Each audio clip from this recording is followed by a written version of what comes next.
I just bought this £1.2 million hypercar from Harrods, and now McLaren want it back. After being the first ever person to buy a car from the world's poshest department store, Harrods, it gained massive attention all over the internet, including the brand that made the car. Why these guys want it back, we'll find out a little later. But before that, there is a problem that we need to address. This car is a dream come true, and I cannot believe the support from you guys at home. But there's a few comments which I agree with.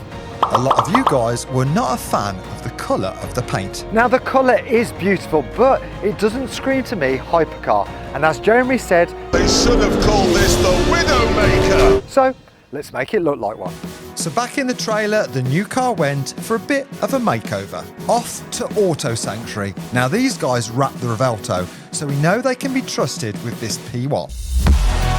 There is initially a lot of prep, removing the small fragile pieces like the badges, and some more expensive pieces of carbon fibre, like the huge rear spoiler and the wing mirrors. It's the first time Dan and his team have had a P1 in the workshop, so they need to be really careful as a broken part could cost thousands. Ridiculously, each wing mirror is £9,000. But luckily, Auto Sanctuary soon had my first hypercar ready to add the colour. Any guesses? I googled P1s in all sorts of colours. Some racy, some classic, and some... Too jazzy? Yeah. They all look great, but one colour stood out, and it has been close to my heart since 2011, when I had a very special car. And if you imagine back 14 years ago, this car was both groundbreaking in looks, but also a huge step into my car collection. It was my satin black Lamborghini Aventador. And a car that I loved that much, I kept it for 8 years. And I only let it go because I had to pay for my SVJ. I love a stealth black car, and I believe sometimes the right car can look epic without being a bright, loud colour. I want a car to create that magic look again, and I hope the P1 can pull it off. Auto Sanctuary have gone a step further to make the car my own. Just like my Revelto, they have added some personal details to make it custom to me and my family. So after a lot of late nights, it's on its way home. Now you're probably wondering why McLaren want my car back. But first, let's see the P1's new look. Oh, that's more me, isn't it? Yes. The car looks amazing, and this is only part of the transformation we have in store for you today in this video. God, it looks evil, doesn't it? Look at the delete on the lights. Jane, does it get your approval? I love it. I'm not a fan of like bright coloured cars. I think less is more sometimes, and that just... Listen, Lando's is black anyway, isn't it? Is it? Yeah. P1 twin. Oh, car friend. Why? Yes. I bet. Just remember, no treading on the bits, or just really careful because it's really expensive. What is it? I wasn't asking what car it was. I'm on about you're supposed to say it's expensive. And I love the small personal touches because that number means a lot to our family. Check you out with the voiceover. There's a hidden detail as well. Oh, is this another one? Oh yeah. I love it. No, I'm a massive fan. I know a lot of you guys are going to prefer the volcano orange, but you've got to think the reason we've done this is that is still underneath. Do you know what? I've just thought of something as well. Volcanoes start off orange, don't they? And then the lava goes black. Boom! This is an erupted volcano orange. Volcano black. That's what it is. That's what it is. That is now the colour name. But that's way better than I knew it was going to be good, but it is. It's just me. And the orange wasn't me. But the orange is still there. It's still the perfect car to sell when we remove the wrap. But now, yeah, I'm chuffed a bit. It's absolutely chuffed. Dan, you've done an amazing job. Right, there's one last finishing touch. Actually, there's two. The second one is a bit dodgy. Reese has seen it. So the next thing we need to do to make this my car is change the wheels, which is going to split the comments even more, and I'm pretty sure you won't like it. That's the one. I think you need to go and see what it looks like on the iPad now, because it's nothing like that. So we have come to Wheelmania, the one-stop place in the UK for aftermarket wheels. But more importantly, today they make bespoke wheels. So they have made a one-off wheel, which I have designed for a one-off car. You designed it, have you? I've sent some photos of stuff I like. But hopefully this is a wheel which is specific to me, for my taste, to fit this car. Right, let's go inside.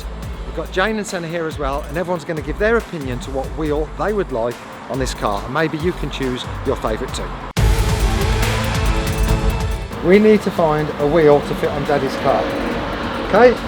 Any specific criteria? Whatever you have in your head, a vision to what would look good on this car. Well, I hope they've got rainbow wheels in here. And me. Go on then. I hope they got red. Big fan of that. Is that what you pick? Big fan of that. I haven't chose that, but big fan. Maybe I should have sent a picture of that one.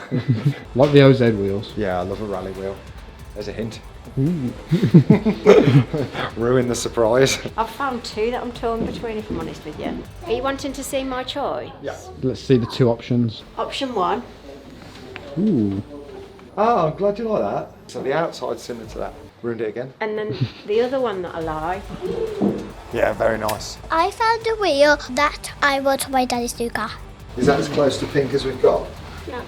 Red. You want that wheel? Yeah. Do you like that design though? Yes. Mini wheels. Excuse me. Is that what one you want? Yes. Okay, that's you fixed. So myself and Senna have picked out our favourites, but has Mark made a good choice that all you guys will like at home? Ready to see the new wheels? I'm excited. Let's have a look. It's exactly the vision I had. Flat face wheel on the car, I think would be brilliant. As I mentioned, sort of the extra little details done on the wheels. And I think it's brilliant to have a personal touch, obviously related to you. I noticed you put that on the car as well, which I think will all tie in well. I cannot wait to see these on. Jane? They're amazing. What a crock of sh**. Do you like them though in a Kinetics? No, they are amazing. Not what I expected you to choose at all, but they're gonna look ace. Senna, do you like the new wheels? Yes. You can say no if you don't like them. No. Yes. 3 out of 3. Senna approves. Right, Let's get them on. thank you so much. Thank you, Mark. Thank you. Time to see what they look like fitted. Have I made the right decision, and will they match the car? Or will they ruin it? Due to this being a hypercar and literally no details being stored online, Wheelmania have had their work cut out. Jordan and his family have had to design and build the wheel to millimetre tolerances because the P1 has all sorts of crazy carbon ducts behind the wheel to keep the huge brakes cool. Every detail on this car is extreme, but if the measurements are even slightly out, the wheels simply will not fit and we'd have to scrap them and start again. It's clear everything. It's mad, isn't it? Because there's hardly any room for you to work with either, is there? 10 mil, I was Yeah, it's quite a big clearance. So I've got a big hammer, if not anyway. See, round here though, it's not hammer, is it? It's an Oma. So what happens when Jane curbs the new wheels? Good point. Pardon? True story. Storato. Yeah, but that's not a curb. That's a stone chip. These guys here do wheel refurb as well, so don't worry about if you smash them up. And you can see here with the wheel off, you can appreciate how technical a hypercar is. Look at all the carbon inside there. Look at how thick the disc is. No way. And just like that, my new car boots are fitted. So thank you, Wheelmania. They look absolutely epic. So if you guys want to get yourself some custom wheels or even design your own wheels, you can head over to the link in the description to their website. Ready for an epic cinematic reveal? Go for it. Got some tension music? Yeah. Right, ready? Yeah. No. Still missing.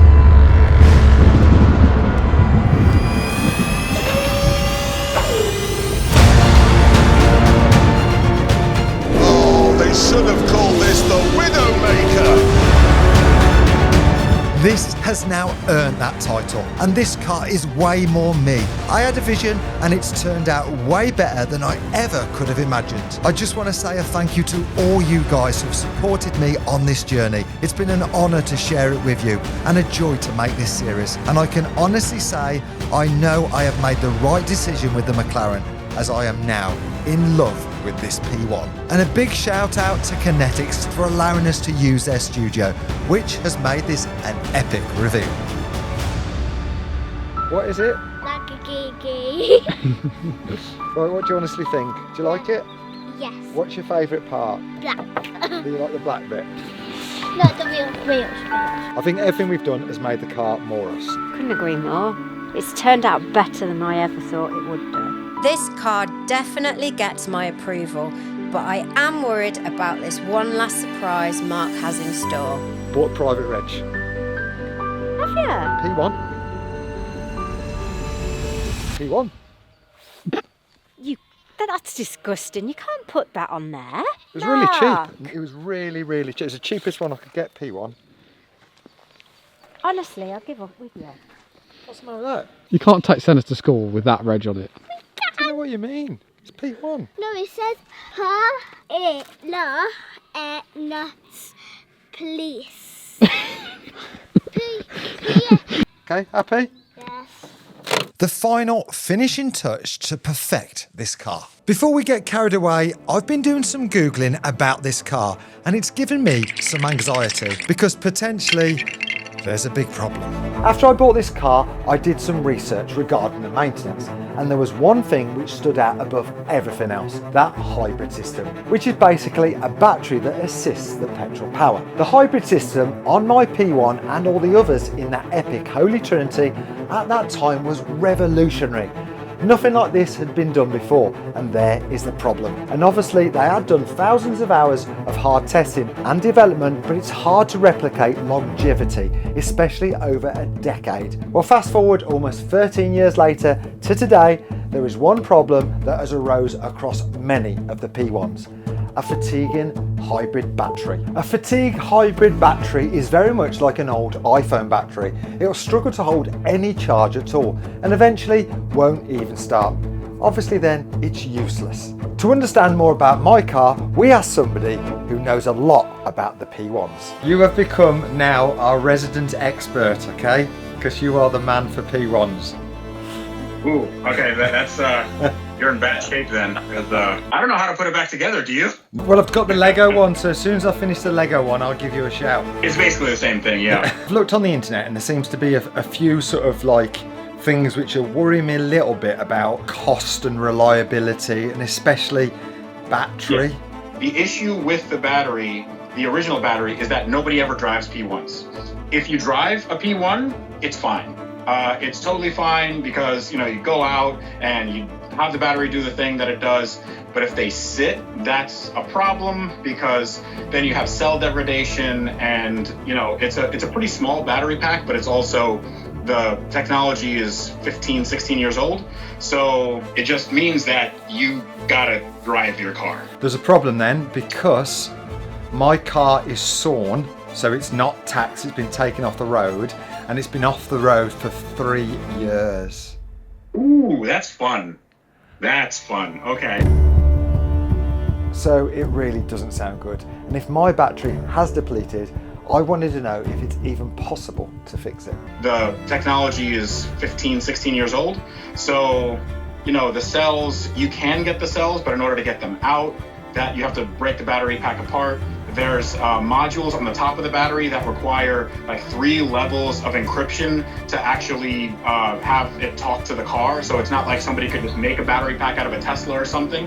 It's I've tried all of this. I've tried to remanufacture the battery pack, try to make my own.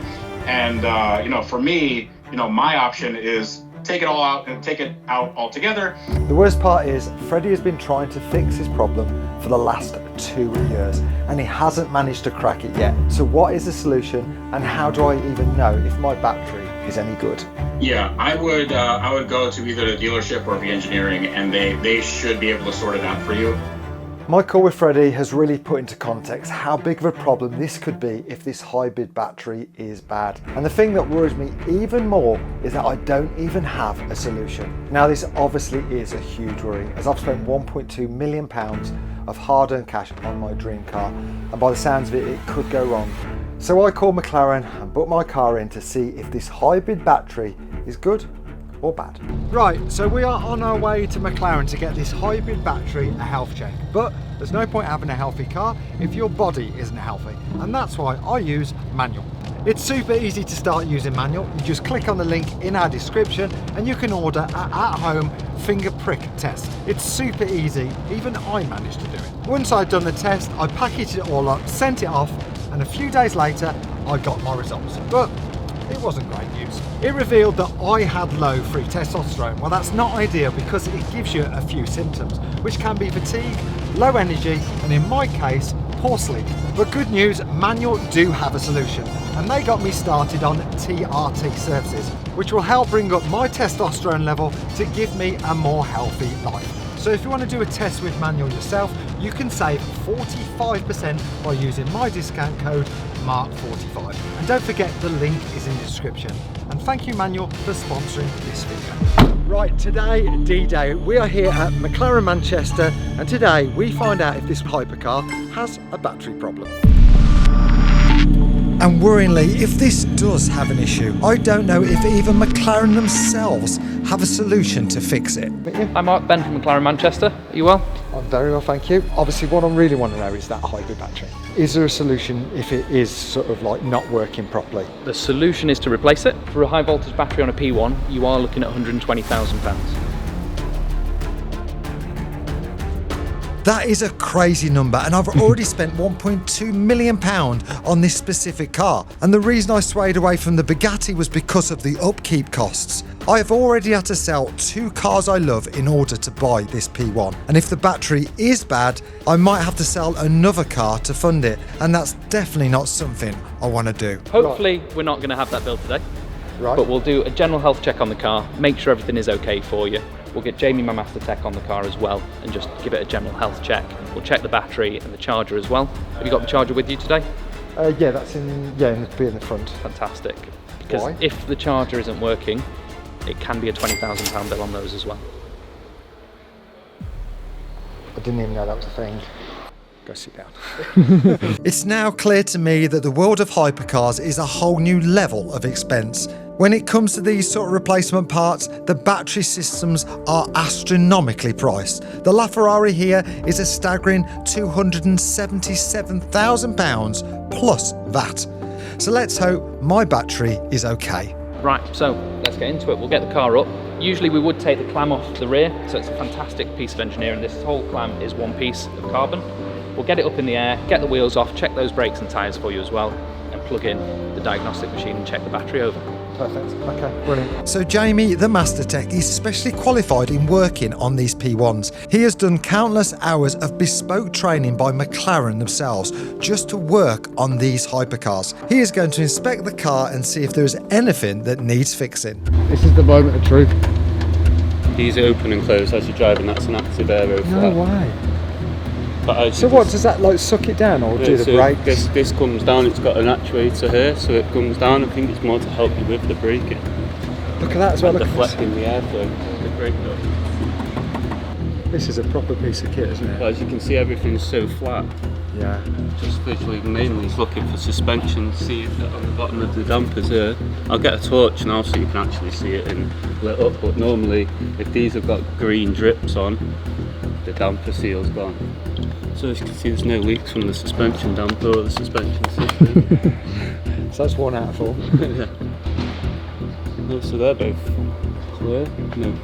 No leak. So that is great news. I can only imagine how expensive the suspension is. But whilst the car is on the ramp, we did notice a few bits of cosmetic damage.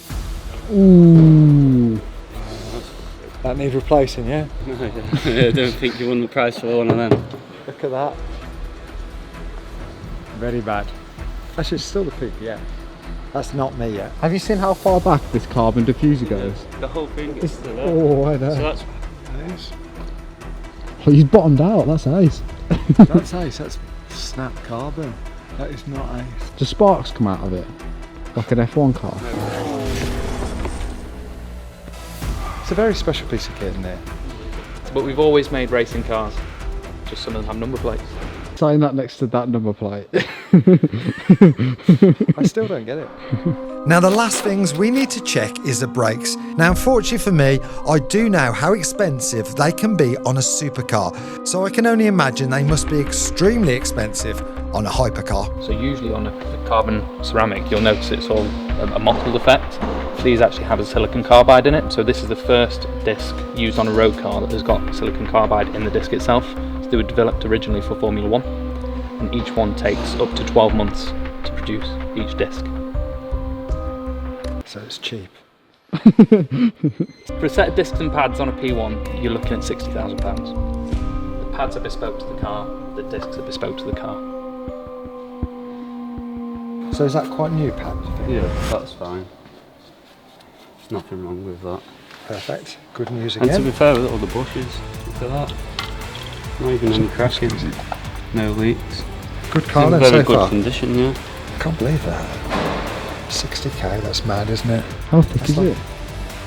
I'd imagine if anything breaks on this, for any reason, from what we're learning today, it's going to be very, very expensive, but in another way as well. If you imagine that's what makes this so special, if it was a shared part with a 600 and a 720S, which I'm sure there is some, but it wants to be bespoke, it wants to be non-expensive, but obviously it will be, but it wants to be extreme. It's got to be. Otherwise, it's just an overpriced McLaren, but obviously it's not. By the sounds of it, it is a very, very, very special piece of kit, which is expensive. Brilliant. So we've checked the car over, Mark. Everything looks fantastic. Your accumulators look great. There's no visual leaks from the suspension. The discs look great. The pads look great. All we need to do now, we'll plug the car into the diagnostics, check over for any previous faults that have been on the car. Or you can even see its history. Absolutely. It'll show anything that's ever happened on the car, any high voltage faults, any faults with suspension, or anything that we need to be concerned of on this one in particular as well. Brilliant. Well, good news so far. Now the diagnostic tool they are using is much more in depth than usual because it's running the official McLaren software and it actually talks with the technical department in Woking HQ. So if there's been a fault with this car, it's going to find it. A lot, we just ordered 2 more. Ceiling. We are in Manchester, aren't we? Do you know what any of that means? There's just numbers and letters. Yeah, so as you can see, we can go into certain control modules. So that's This is historical just- faults. Yeah, this is, see how they're all, a lot of them stay inactive. Yes. That means it's not a hard fault now if we were to clear this fault period. So they're all just an aero timeout. So is that like ignition left on? Yeah, probably? it's just that the components timed out on the vehicle, and especially how they communicate through like limb bus and CAN bus. Yeah. So nothing bad. No. So we've had the car plugged in, we've checked over it diagnostically, everything seems to be good on the car, there's no hard faults stored. I think we've got a good one. What we'll do now is we'll check the high voltage battery, so Jamie's going to plug the car in now and just check over the percentage and make sure that your battery is good as well. I feel like not knowing is better than knowing. In some cases. So far, the car is passing with flying colours, but what really matters is that hybrid battery. So it's time to dive into that system and see if it's any good. Right, moment of truth then. Charger first. Right, let's Cheaper check the option. charger, make sure that's okay, and then we'll move on to the battery. Now this charger isn't your average charger. It is powering this 600 volt beast. It can develop its own faults, and if it doesn't work, it will mean buying a brand new complete charger, which isn't cheap. So this one will light up green to make sure that the charger is getting power to it. This one's connecting it to the wall to make sure that there's power. We're looking for this one to go green to say it's connected to the 12 volt battery on the car. Yeah. This one is connecting and saying that it is connected to the car, and that's okay. And then finally, this is the one we want to light up. This one, if it shows red, we could potentially have a battery fault. We want green. Is it not easy to just get 4 green stickers? It'd be cheaper. Now that one's showing green, so it's got a live connection. 12 volt battery's checking. You can hear it as all the relays come to life. Oh, green. I saw a red one. So we're all good. Yes. So that's charging both those batteries when it's pulsating. So the charge is good. Charge is good. Right, Yeah. carvery on me. So this is a great sign, but it's too early to celebrate. Yes, this charger is good, but we still have the big expense question mark.